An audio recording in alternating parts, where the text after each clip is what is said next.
Oi, eu sou a Lodi. Eu sou a Dani. E esse é o Pantufa de Unicórnio.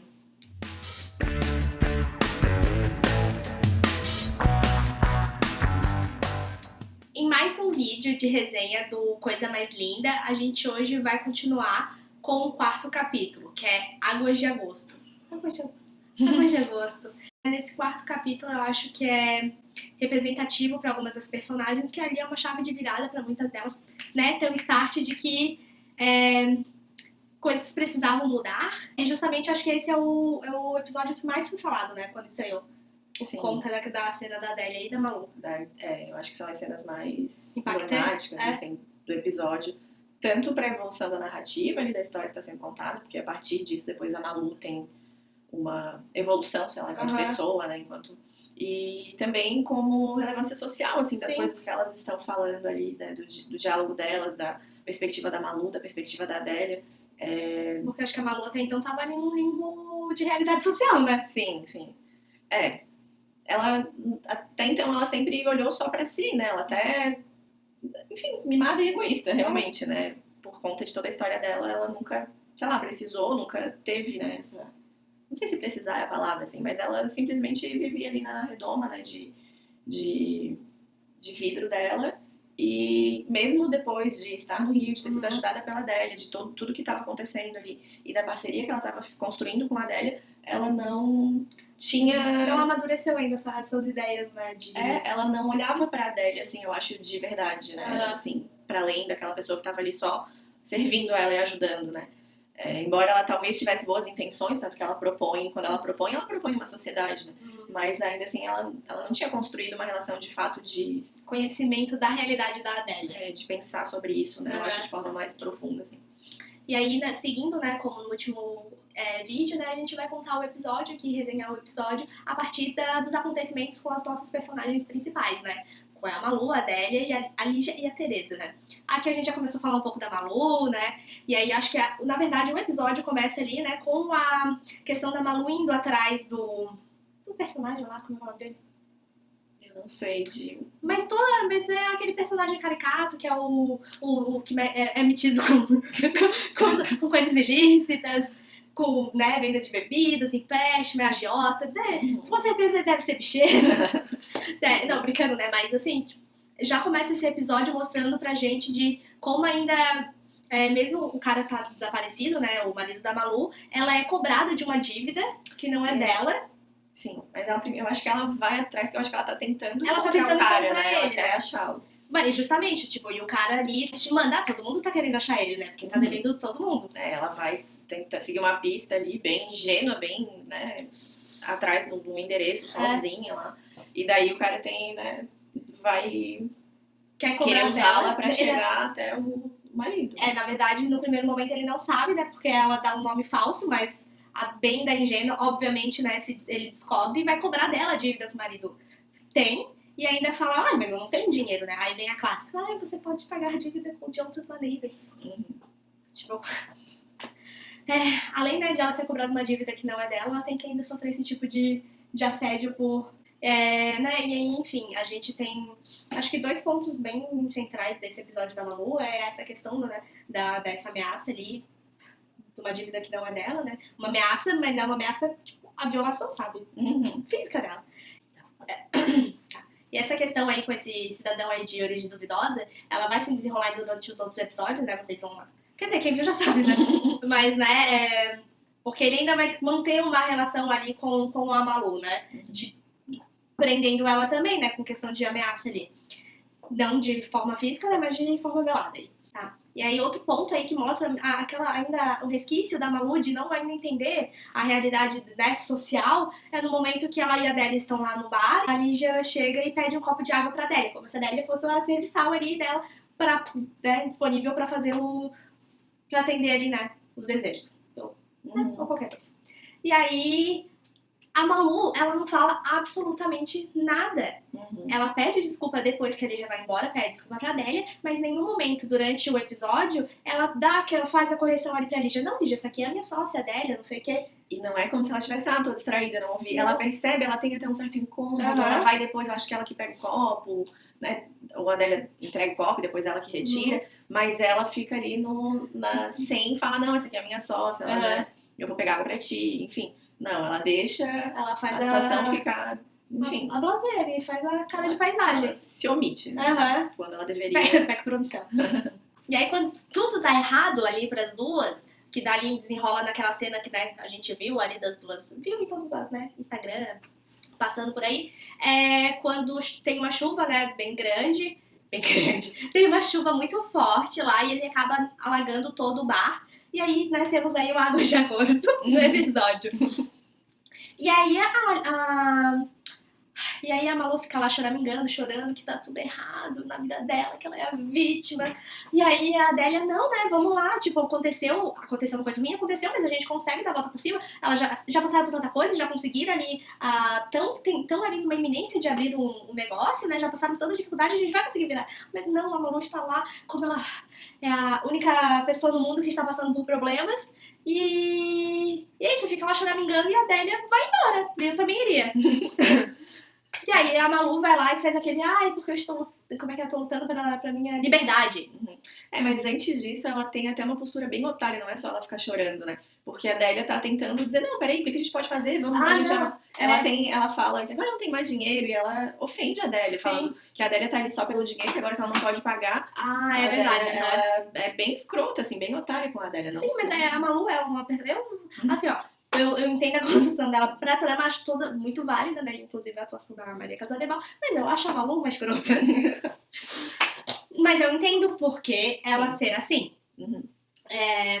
E ela fala outra coisa também. No começo ela fala isso, assim, ela fala que ela tá perdendo tudo. Sim, é isso aí. Ela fala que é ela que tá perdendo. Ela fala, a gente perdeu tudo. A Adélia fala pra ela, não foi só você, né, que investiu energia e trabalho e, enfim, apostou muito nisso aqui, né? E ela fica ali, não, ela é a vítima de todo episódio.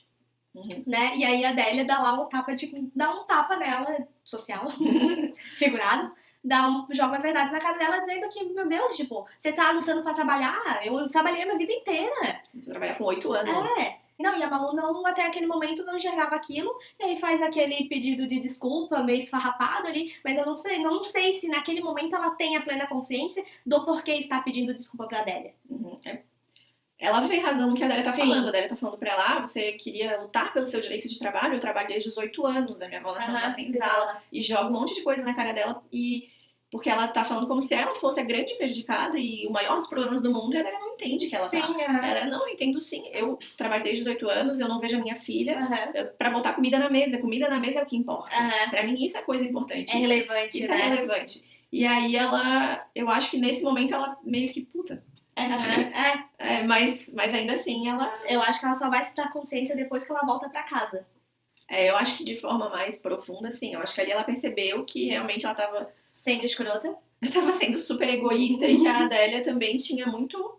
participação naquele negócio lá, muito a perder. Muito a perder, porque a Adélia era provedora, a filha da Adélia tava em casa. Sim. A irmã da Adélia não trabalhava, a Adélia sustentava todo mundo. E a Adélia tava apostando naquilo ali, né, colocando o trabalho dela, abrindo mão lá do outro, que era, por mais que fosse uma condição ruim, era o que fazia. E ainda ela fala, né, que pelo menos a patroa dela lá, ela sabia quem ela era e ela nunca fingiu ser amiga dela. E aí, né, depois disso, né, a gente vê a Malu indo pra casa. E aí acho que aí ela consegue se dar conta da... começa a tomar consciência sobre esses assuntos. Ainda sobre a Adélia nesse episódio, a parte mais significativa é essa, né, esses momentos ali de interação dela com a Malu, depois da chuva, que estragou ali o estabelecimento. E eu acho que é uma coisa que é bem pontuada nesse episódio, é a postura dela... Vou chamar de otimista, mas assim, guerreira mesmo, sabe? Dela vem uma dificuldade e ela não tem tempo pra choramingar, sabe? Ela já pensa no que pode ser feito, ela já não se deixa abater por aquilo e já começa a falar, não, vamos limpar, a gente já fez isso, a gente já construiu isso, a gente vai fazer de novo, sabe? Porque isso tem a ver com a história de vida dela. Ela nunca pôde ficar em casa chorando e sofrendo, ela tinha que dar um jeito, né, nos problemas que surgiram pra ela. E esse já no começo ali da situação é o que a gente vê da Adélia. Ela não se deixando abater e tentando fazer com que a Malu também não se permita, né, cair naquele choro e, enfim, tentar resolver o problema que elas tinham pra enfrentar.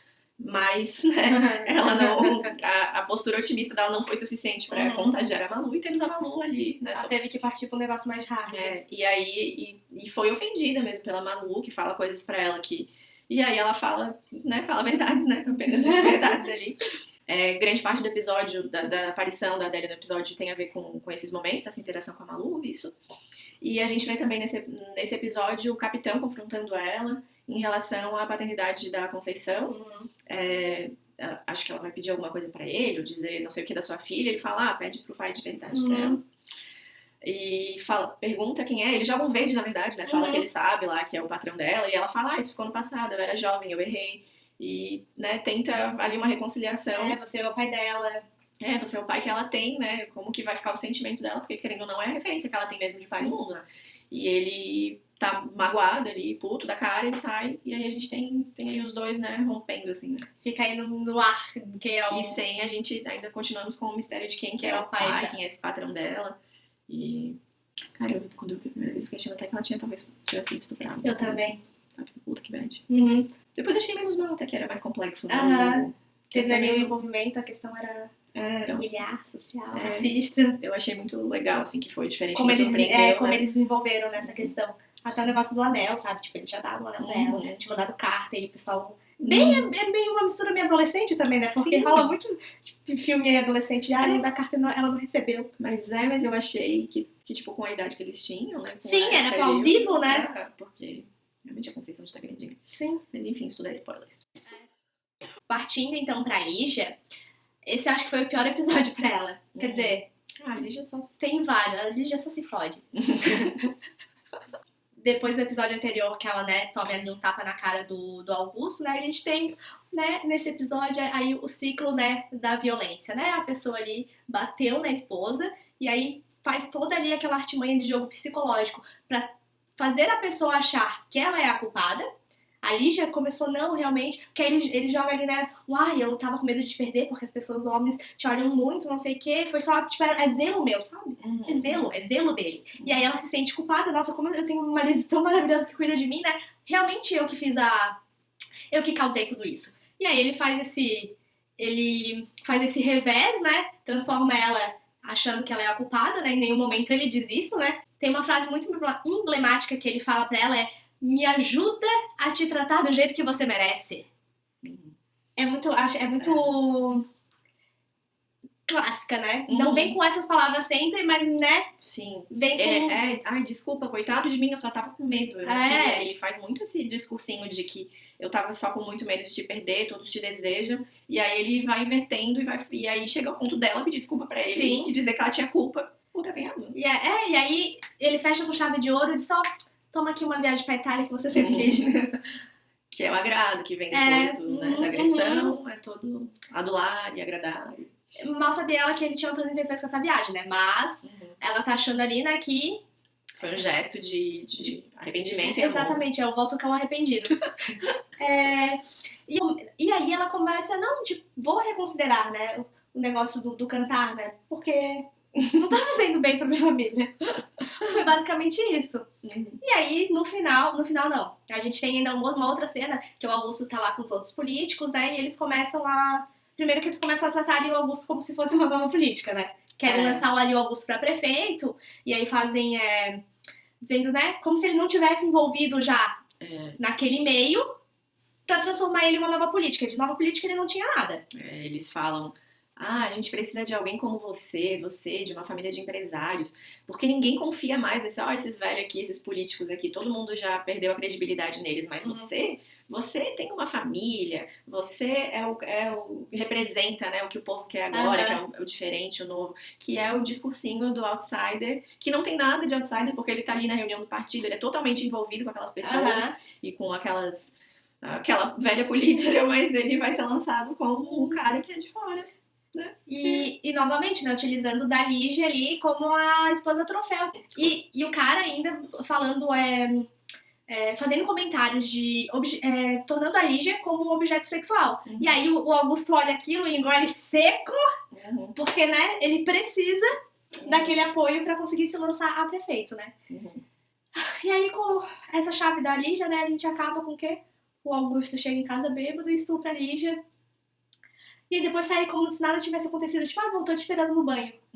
E aí a Lígia, acho que a Lígia dá um start pra ela do tipo, tava disposta a não tentar de novo o que eu queria fazer, que era cantar, porque acho que valia investir no Augusto. Pra preservar ali a imagem, a família. Porque a Lígia também era não sei se é nesse episódio que ela conta pra Malu que ele vai se lançar prefeito.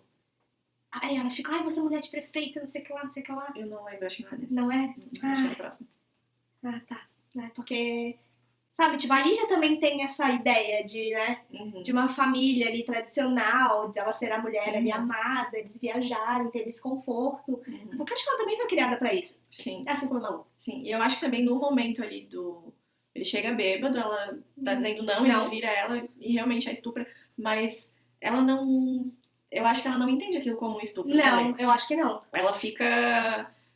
Que até é uma coisa assim, sei lá, que é relatada às vezes por várias vítimas de estupro, quando é uma pessoa da tua confiança, é o teu marido. E, sabe, tu não compreende, ela dá pra ver, e ela tá falando não, ela não quer, ele machuca ela até, e ela não consegue, eu acho que ela demora pra também ter essa compreensão de que isso também foi uma violência dele, e, sabe, é muito triste, né? Sim. Então, eu acho que por conta de todo esse contexto, sabe, ela ainda tá ali romantizando ele, não. Foi só uma coisa pequena. Ela vai, momento, todas né? as coisas que vão acontecendo com ela vai minimizando, né? E dizendo, não, ele ainda vai me levar pra Roma, ele vai ser prefeito, ele tava empolgado, vai ser prefeito. E também ela almejando, né, essa coisa dela ser a primeira dama também. Sim. Então, ela tá no contexto e é difícil pra ela enxergar tudo que ela sofre também, né, com as agressões, com tudo, mas ela ainda não percebe ali, né? O que tá acontecendo.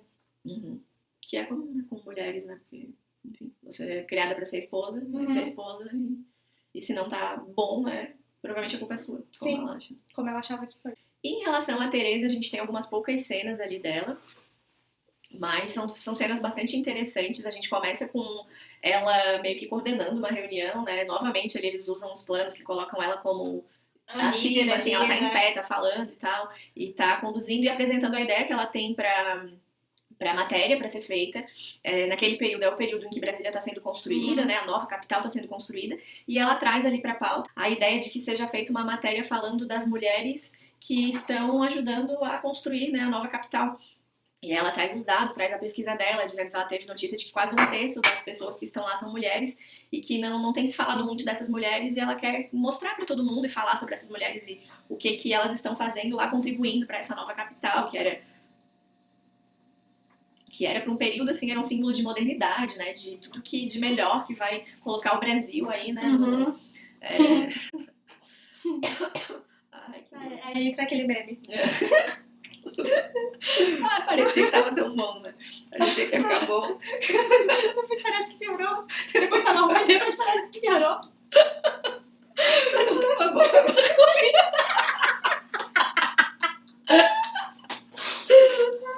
esse meme serve pra tudo. Quase. E aí, obviamente, ali os outros caras rechaçam totalmente a ideia dela e falam que mulheres não vão se interessar por saber disso, só o sapatão vai querer saber disso. E aí, homem. Ele não entende nem de mulher, não entende de mulher hétero, não entende de nada. Não. Mas, enfim, daí os caras rechaçam a ideia dela com um discurso de que mulheres não se interessariam por isso, porque, obviamente, eles, melhor do que uma mulher, sabem sobre o que as mulheres vão se interessar. E aí eles colocam que mulheres vão se interessar por tecidos, por sei lá o que, enfim, roupas e, né? E aí falam lá das Miss lá, que pra fazer sobre a Miss tal, que acho que era... Tá, eles falam, não, realmente tá na hora da gente falar de Brasília, vamos falar sobre aquela Miss... O corpo, não sei qual, corpo violão. Corpo violão, exatamente. E aí, novamente, colocando aquilo que é os homens pautando o que as mulheres, o que é interesse de mulheres ou não, com base na visão que eles têm do que é a mulher, né? Pra eles, realmente, a mulher é uma figura decorativa, inferior, que serve pra agradar os olhos, pra prazeres sexuais, né?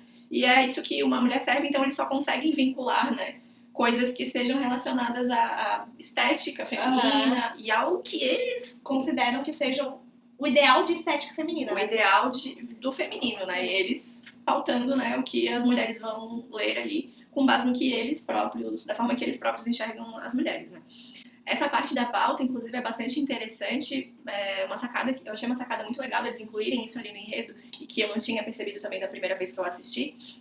E existe atualmente, né, não sei se há muito tempo, mas enfim, eu só tive contato com esse tipo de discussão agora, que é essas pessoas falando sobre como as mulheres são invisibilizadas, né, ao decorrer da história. A gente, quando vai contar, né, os grandes acontecimentos e tal, a gente, eu digo assim, não. A gente gosta de ter pessoas que são referências, os ícones, né? A vitrine daquele determinado acontecimento, daquele período histórico, né? E sempre são homens, né? A gente tem aqui no Brasil uma pesquisadora que é a Tânia Fontinelli. Ela é coordenadora do Instituto de Pesquisa Aplicada da Mulher, que é o IPAM, e ela estuda essa temática, e especificamente falando de mulheres, inclusive o papel das mulheres ali na construção da capital, né?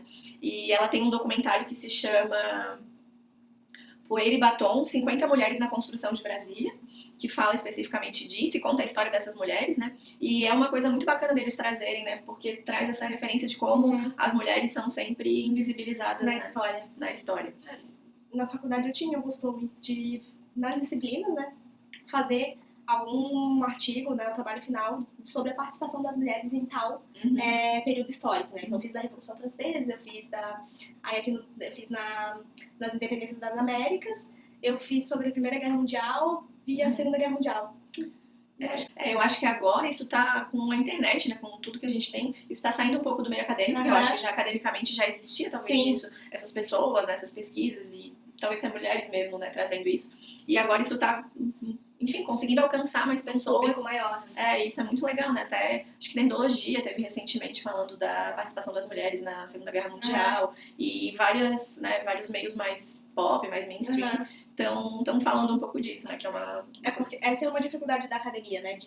De tentar levar para o público maior, né, o que está sendo estudado. Porque geralmente só fica ali entre os pares, né? Sim, fica lá naquela torre de marfim.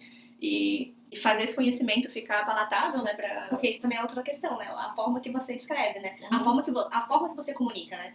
Também tem isso. Porque para chegar nas pessoas mesmo que não são, né, do meio, da área, tem que usar um linguajar que seja mais acessível, né? E que seja compreensível. E às vezes isso não acontece, né? Só na história, na ciência, muitas coisas, né? Isso é assim. Mas aí a gente tem com a Teresa essa primeira cena ali. E aí, enfim, os caras vetam a matéria dela. E em relação a Elo, que tá ali na primeira reunião dela, e o primeiro texto que ela vai escrever, eles falam, e você escreve aí sobre o que uma mulher deve usar no primeiro encontro, né? E aí elas saem da reunião e vão lá, né? Ter que trabalhar de acordo ali com o que aqueles caras pautaram que elas têm que fazer, né? Que embora a Teresa esteja nessa posição um pouco proeminente, ela não tem total liberdade, né? Autonomia dentro ali.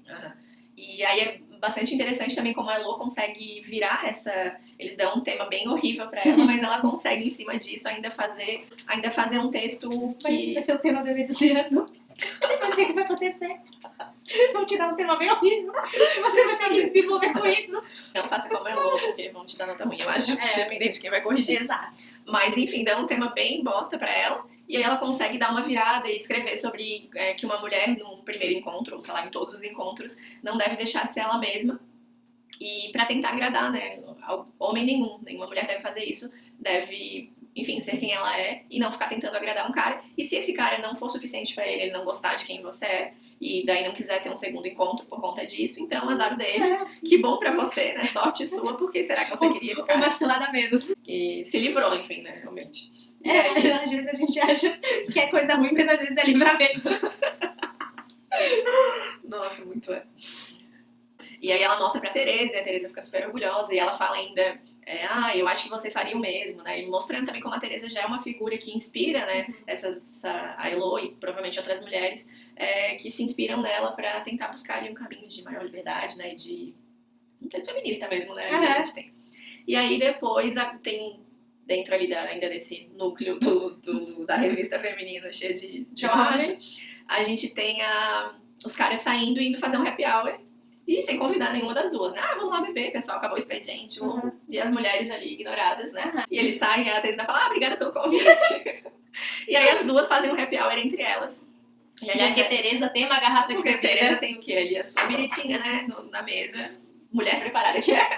E as duas começam ali a fazer um happy hour.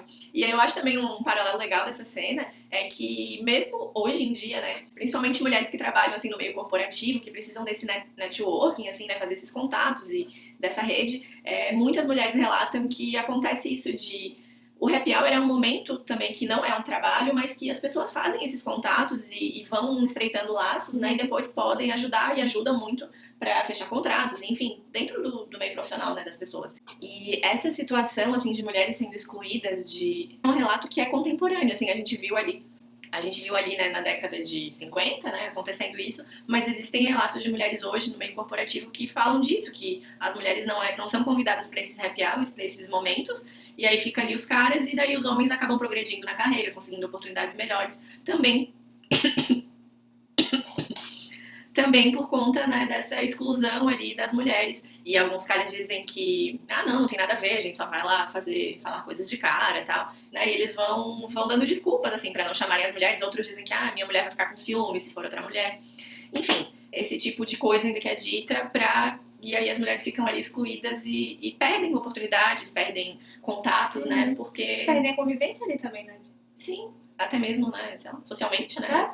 Então, isso, infelizmente, não é algo que ficou só lá, né, nos anos 50.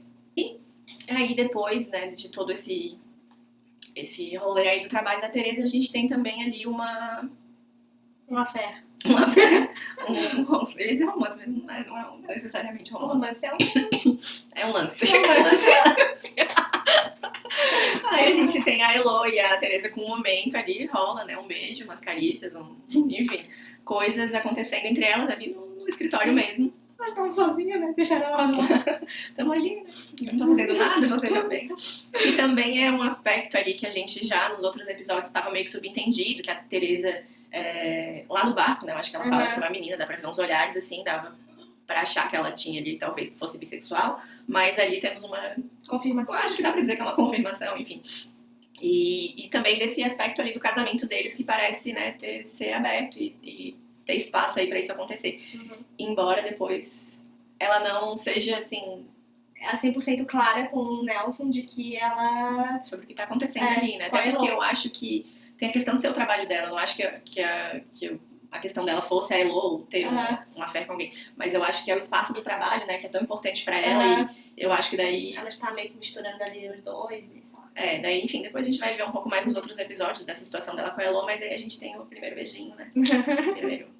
A gente tem esse episódio aí que é o Águas de Agosto, né? Que traz, de certa forma, a destruição de algumas coisas ali pra vários personagens. Mas que é uma destruição que vai... oportunidade pra... que vai abrir espaço para que outras coisas sejam ali construídas, né? Que eu acho que para algumas ali a gente tem momentos de virada com essa chuva e com esse caos, né, que acontece nesse episódio. Essa é mais uma resenha, né, de coisa mais linda, né? Fica ligado aí no próximo episódio, né, que a gente vai pro quarto. E aí, né, aquela coisa de sempre, né? Curte o canal aí, se inscreve, curte o Instagram, divulga pros amigos. Faz eles assistirem coisa mais linda. E assiste coisa mais linda também. Tchau. Tchau.